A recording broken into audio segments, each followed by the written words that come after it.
अस्सलाम वालेकुम, welcome back to my channel Baji Parveen health and beauty tips से खुश आमदीद। जी तो नाज़रीन, कैसे हैं आप? उम्मीद करती हूँ बिल्कुल खैरियत से होंगे। आज की वीडियो में जो मैं नुस्खा लेकर आई हूँ वो दांतों के हवाले से है, जो कि बहुत ज़्यादा बच्चे, बूढ़े और मर्द औरतें सब परेशान हैं। आज मैं बहुत ही मुफीद नुस्खा लेकर इसलिए आई हूँ कि भी आप लोगों की परेशानी ख़त्म हो जाए। और मौसम के हवाले से भी हम बात करेंगे, जो कि मौसम में भी हमारे दांतों पर मसला आता है। तो आप सोच रहे होंगे मौसम के हवाले से कैसे दांतों का मसला आता है। जी हाँ, इसके बारे में हम तफसील से मैं आपके बारे में बात भी करूँगी और इसमें नुस्खा भी तजवीज़ करूँगी, जो कि बहुत ही आपके लिए मुफीद होगा। छोटे बच्चों के लिए भी है, बड़ों के लिए भी है। इसमें जिन चीज़ों का आपको इस्तेमाल करना उनको बताने से पहले मेरे चैनल को सब्सक्राइब करें, वीडियो को लाइक करें, बेल आइकन को दबाना मत भूलिएगा। और एक मुफीद आपको टिप्स भी बताऊँगी जिसमें आपको बहुत ज़्यादा फ़ायदा होने वाला है। मज़ीद ऐसी मालूमाती वीडियोस देखने के लिए हमारे YouTube channel Baji Parveen health and beauty tips को सब्सक्राइब कीजिए और बेल आइकन को लाजमी प्रेस कीजिए। सबसे पहले तो दांतों के हवाले से बात करेंगे कि आपकी खूबसूरती में दांतों की चमक भी शामिल है, इसलिए इन्हें चमकाना हरगिज़ ना भूलिएगा। दांतों को मजबूत और चमकदार बनाने के लिए घर में आप बेहतरीन नुस्खा तैयार कर सकते हैं, जिसमें आपने जिन चीज़ों का इस्तेमाल करना है वो है, आप देख रहे हैं साबुत हल्दी है। साबुत हल्दी आपके घर में मौजूद है और होनी भी चाहिए, क्योंकि मैं पिछली वीडियो में आपको बता चुकी थी कि आप साबुत हल्दी को लाएं, घर में ग्राइंड करें और इसका पाउडर बनाकर अपने खानों में इस्तेमाल करें। अगर आप अपने खानों में इस्तेमाल कर रहे हैं तो बहुत ही फ़ायदेमंद चीज़ है। अगर नहीं तो अभी आप इसी वक्त अपने खानों में साबुत हल्दी का इस्तेमाल करें। ये बहुत मुफीद है हड्डियों के लिए, जोड़ों के लिए और आपके मसूड़ों के लिए बहुत मुफीद है।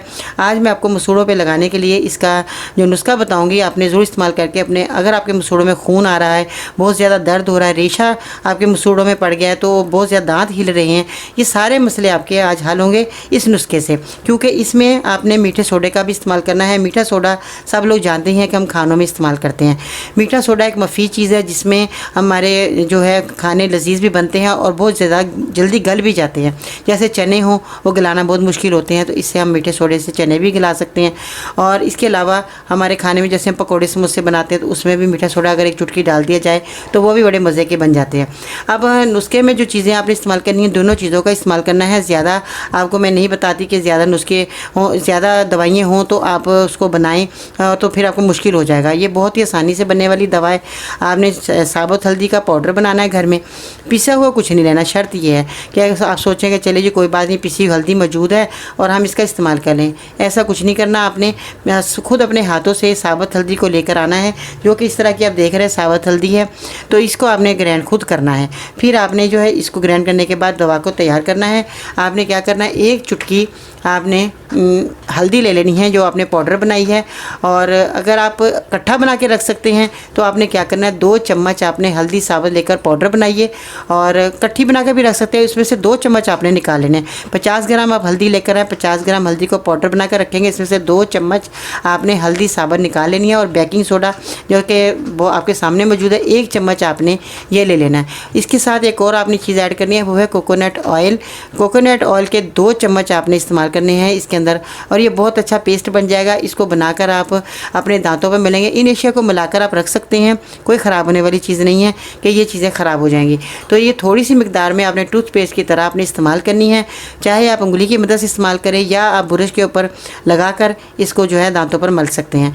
आप यकीन जाने कुछ ही दिनों के बाद आपके दांत चमकदार हो जाएंगे। अगर आपके दांत पीले हैं, मैल जमी हुई है या बहुत ज़्यादा खून आ रहा है, आपके मसूड़े कमज़ोर हो चुके हैं, यानी कि जो भी आपकी परेशानी है दांतों की, वो सारी ख़त्म होने वाली है। हत्ता कि अगर आपके दांतों में कीड़ा लगा हुआ है वो भी कीड़ा ख़त्म हो जाएगा। छोटे बच्चों को भी आप इसी तरह ही बनाकर पेस्ट जो है लगा सकते हैं। बड़े बूढ़े सब ये पेस्ट को इस्तेमाल करें, घर में बनाकर रखें, रोज़ाना आप इसको इस्तेमाल करें। आप यकीन जाने टूथपेस्ट को आप भूल जाएंगे। आप किसी किस्म की जो भी पेस्टें इस्तेमाल करते हैं वो सब भूल जाएंगे। आप मेरे इस नुस्खे को ज़रूर इस्तेमाल करते रहेंगे, इंशाल्लाह आपके दांतों की परेशानी ख़त्म हो जाएगी। आपको डॉक्टर के पास जाने की ज़रूरत पेश नहीं आएगी। मेरी दुआएं आपके साथ हैं। अब आते हैं बहुत ही मुफीद जो है आपके लिए टिप्स है, जो कि बहुत फ़ायदेमंद है। हम रोज़ाना अपने घर में गोश्त तो पकाते ही हैं, रोज़ नहीं तो एक दिन छोड़कर भी लोग बनाते हैं, सब्ज़ी में इस्तेमाल करते हैं। तो बाहर जाना बहुत मुश्किल हो जाता है। बाज़ घरों में ड्यूटी वाले बंदे होते हैं, सुबह के टाइम जैसे भी ड्यूटी पे चले गए तो अब कैसे करें। हफ्ते में एक दफ़ा तो गोश्त ले आते हैं, तो 2-4 दिन बंदा पका ही लेता है। अब आप अगर आपने रोस्ट किया है गोश्त, तो उसको महफूज कैसे करना है। अगर आपने गोश्त को रोस्ट कर लिया तो वो खुश्क होने से कैसे बचाना है, तो ये बहुत ही मुफीद टिप्स है जो मैं आज आपके साथ शेयर करूँगी। तो आपने क्या करना है, एक मोटे कपड़े को पानी में भिगोकर निचोड़ लीजिए। लीजिएगा और उसे हल्के गर्म गोश्त जैसे आपने रोस्ट किया है हल्का गर्म गोश्त होना चाहिए, उसके गिर्द अच्छी तरह आपने लपेट कर फ्रिज में रख देना है। इसी तरह से गोश्त आप चाहें तो कितने दिन ही क्यों ना हो पड़ा रहेगा, खुश्क नहीं होगा। आपका गोश्त जो बनाया आपने ताज़ा ही रहेगा। जब आपका दिल चाहे निकालें और उसको पका लें तो आपका गोश्त जो है मज़ेदार भी बनेगा और खुश्क भी नहीं होगा। ये तो थी एक बहुत ही मफीद टिप्स जो मैंने आपकी खिदमत में पेश की और ये मफीद नुस्खा जो आपने इस्तेमाल करना है और ये अपने दूसरे लोगों को वीडियो मेरी शेयर करनी है ताकि वो भी लोग मेरे इस नुस्खे से फ़ायदा हासिल कर सकें और आप लोगों के लिए दुआगो बन जाएं।